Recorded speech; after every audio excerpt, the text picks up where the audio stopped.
आप देख रहे हैं इंडिया टाउन न्यूज, भारत की बात। हमारे समाज की सबसे बड़ी समस्याओं में से एक है प्रदूषण।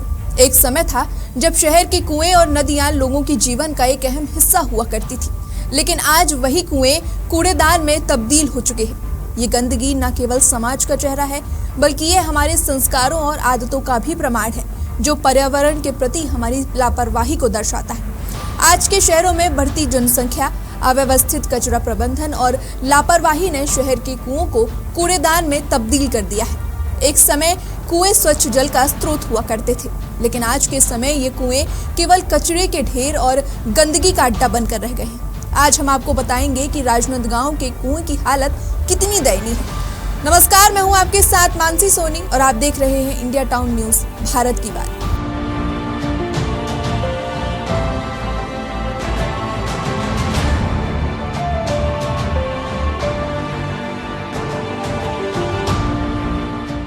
राजनांदगांव नगर निगम क्षेत्र में 52 सरकारी कुएं, 32 तालाब और 882 हैंडपंप है।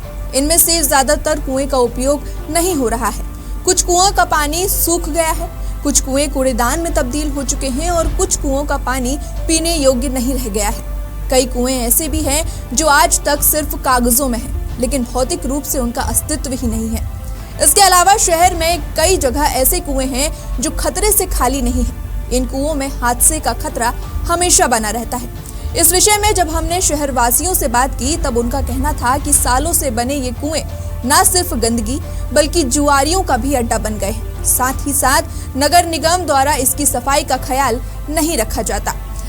अगर किसी एक ने गंदगी की तो सब आंख बंद कर लेते हैं और उसे कुआं छोड़ कूड़ादान समझकर कचरा डालना शुरू कर देते हैं। पानी ऐसा चीज है कि सबके लिए उपयोगी है वो, है ना भाई। मोहल्ले वाले को भी देखना चाहिए, साफ सफाई कराना चाहिए। ये तो रोगों की जड़ है ये, है ना भाई। साफ सफाई तो हर लोगों को चाहिए, मगर जिम्मेदारी तो किसी को नहीं है, ना सरकार को भी नहीं है। सरकार को भी देखना चाहिए ना भाई। आके लोग तो ऐसी लापरवाह है। तो ये साफ नहीं होता है भाई, होता है कहाँ होता है साफ। और इतना गंदगी करते, जा बाथरूम करेंगे, वो करेंगे, और जुआ चिट्टी शराब पीना सब सारी दुनिया यहीं पर होता है। जितना गंदगी यहीं पर हो रहा है। तो आपने कितने साल से ये कुआं बना ये हुआ तो मैं बहुत दिन से देख रही हूँ। मेरे को तो कम से कम 30-35 साल हो गए दिखते। तब से गंदा पड़ा हुआ है? तब से गंदा पड़ा है, कोई उपयोग नहीं आ रहा है। एक तो उपयोगी चीज है, वो बहुत उपयोगी है। 35 साल 30 साल तक करीबन हो ही गया है। यहाँ जब भी आती हूँ ना, पूरा गंदा ही पड़ा रहता है। और पता नहीं कौन सा कमरा है, ये ताला लगा रहता है। यहाँ सब जुआ हुआ खेलते हैं और पूरा कोई साफ सफाई में ध्यान ही नहीं देता। निगम भी लापरवाही बहुत कर रहा है आजकल, वो भी ध्यान नहीं देता एकदम। और सरकार तो सरकारी है, वो कहाँ आकर देखेगा गंदे चीज को, है नहीं भाई। वो तो निगम का ही काम है ना, देखने के लिए। आप लोगों ने साफ सफाई शिकायत हम लोग करे नहीं है, लेकिन अब क्या है, मोहल्ले वाले थोड़ा ध्यान नहीं देते ना, हम रहते हैं वहाँ। मैं तो यही राय रखना चाहूँगा मैडम कि उन कुओं को फिर से वापस चालू किया जाए। आज नदी सूखते जा रहा है, जल ढंग से मिल नहीं पा रहा है। आज बच्चे, आज तो हम लोग हैं, हम लोग जैसे भी है निपट लिए, बाकी आने वाला भविष्य बहुत दयनीय स्थिति में रहेगा। पानी के विषय में अगर कुआं नहीं खुला तो कहाँ से पानी पियेंगे? नदी कितना पानी देगा? आज उस नदी के चक्कर में आज पूरा रेत भर जाता है। नदी जब तक रेत नहीं निकालेंगे तब तक पानी वहाँ पर व्यवस्थित नहीं हो पाता, रुक नहीं पाता।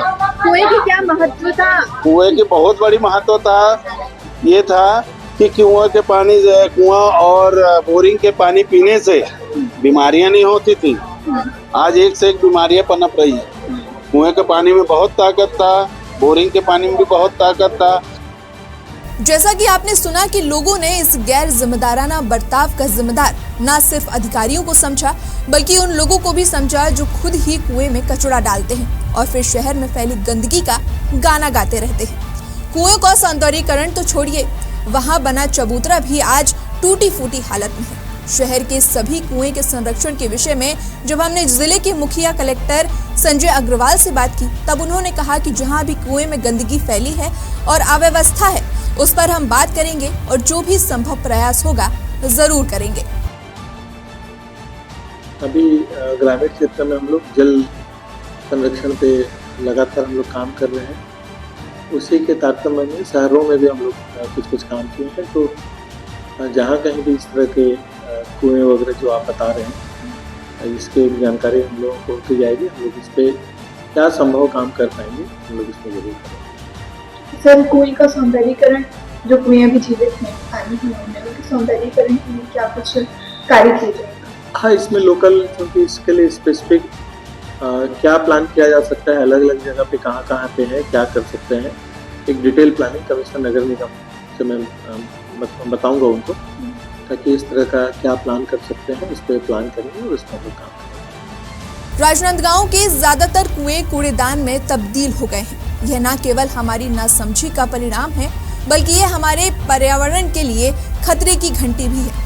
इस गंदगी की वजह सिर्फ जिम्मेदार अधिकारी ही नहीं, बल्कि वो समाज भी है जो लोगों को गंदगी करने से रोकने की बजाय खुद ही उसमें शामिल हो जाता है। इस गंदगी की सबसे बड़ी वजह में से एक है लोगों की अज्ञानता। बड़े बड़े शहरों में मकानों, सड़कों और इमारतों के बीच कुओं को महत्व न देते हुए उन्हें भूमिगत कर दिया जाता है, लेकिन वही हाल आज ग्रामीण क्षेत्र का भी होता जा रहा है। बस फर्क इतना है कि कुओं को भूमिगत नहीं बल्कि गंदगी से भरा जा रहा है। अब देखना यह है कि अपना अस्तित्व खो चुके कुओं को पुनर्जीवन मिलता है या फिर ये कचरे के ढेर में ही तब्दील हो जाते हैं। फिलहाल आज के लिए इतना ही। अब मुझे दीजिए इजाजत। नमस्कार।